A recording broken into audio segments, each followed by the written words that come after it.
We are reading the story. We are on page 50.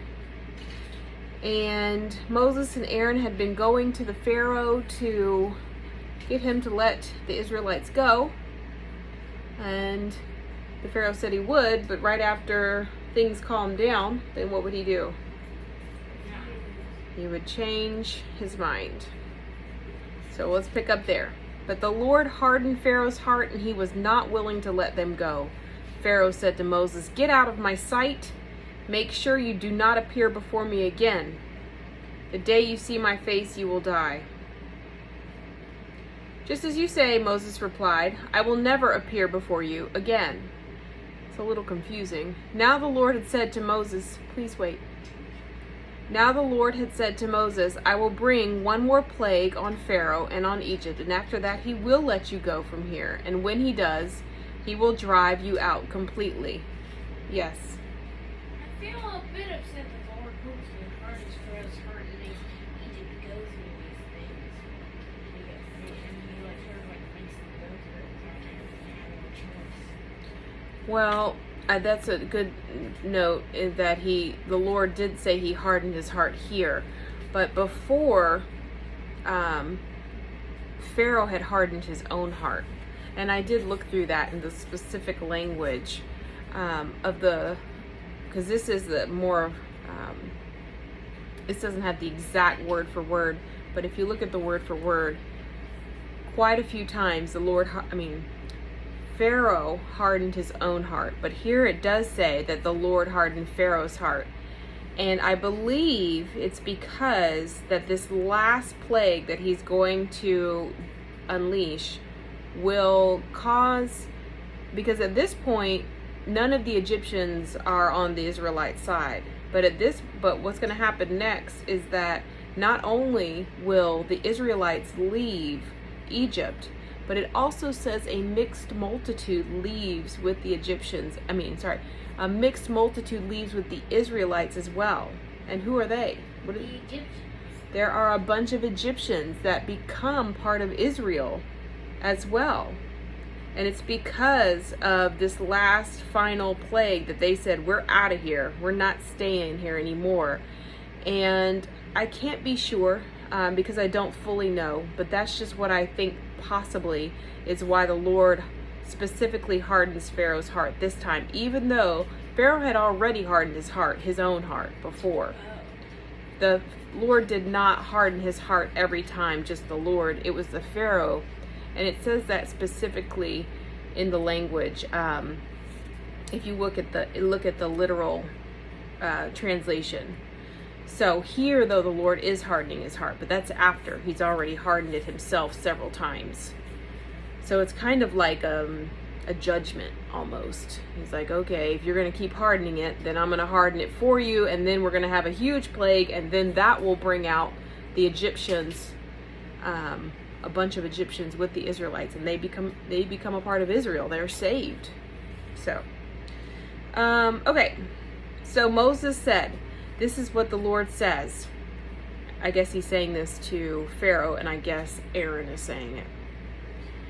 "About midnight I will go throughout Egypt. Every firstborn son in Egypt will die, from the firstborn son of Pharaoh, who sits on the throne, to the firstborn son of the female slave, who is at her handmill, and all the firstborn of the cattle as well." This came into my mind as well, is Pharaoh would harden his heart, and then the plague would come, and then he would change his mind. So I'm thinking at this point the Lord is like, no, you're not changing your mind anymore. I'm gonna harden it, and it's gonna be hard, and that way you will see that I'm serious, and then it will create such a tragedy that these people that are under you, that are considering you their God, they're gonna turn to me instead. Okay. "There will be loud wailing throughout Egypt, worse than there has ever been or ever will be again." That's a statement. "But among the Israelites, not a dog will bark at any person or animal. Then you will know that the Lord makes a distinction between Egypt and Israel. All these officials of yours will come to me, bowing down before me and saying, 'Go, you and all the people who follow you.' After that I will leave." Then Moses, hot with anger, left Pharaoh.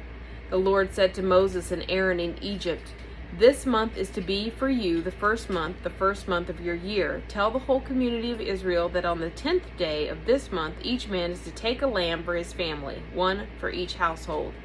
The animals you choose must be year-old males without defect, and you may take them from the sheep or the goats. Take care of them until the 14th day of the month, when all the members of the community of Israel must slaughter them at twilight. I don't like that word. Then they are to take some of the blood and put it on the sides and the tops of the door frames of the houses where they eat the lambs. That same night they are to eat the meat roasted over the fire along with bitter herbs and bread made without yeast. This is how you are to eat it: with your cloak tucked into your belt, your sandals on your feet, and your staff in your hand. Eat it in haste. It is the Lord's Passover. So they're supposed to eat it like they're right ready to go, like they're right ready to leave. On that same night I will pass through Egypt and strike down every firstborn of both people and animals, and I will bring judgment on all the gods, meaning idols, of Egypt.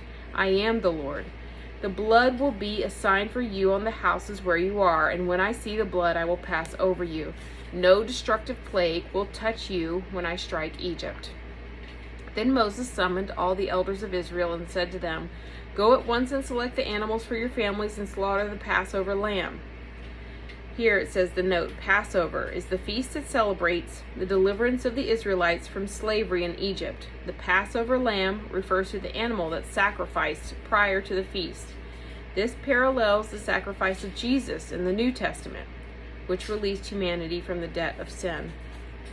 Take a bunch of hyssop, dip it into the blood in the basin, and put some of the blood on the top and both sides of the door frame. None of you shall go out of the door of your house until morning, when the Lord goes through the land to strike down the Egyptians. He will see the blood on the top and the sides of the doorframe and will pass over that doorway, and he will not permit the destroyer to enter your houses and strike you down. Obey these instructions as a lasting ordinance for you and your descendants. Okay, so we're going to stop there, and we'll talk a little bit more about how Jesus is the Passover lamb tomorrow. All right, bye.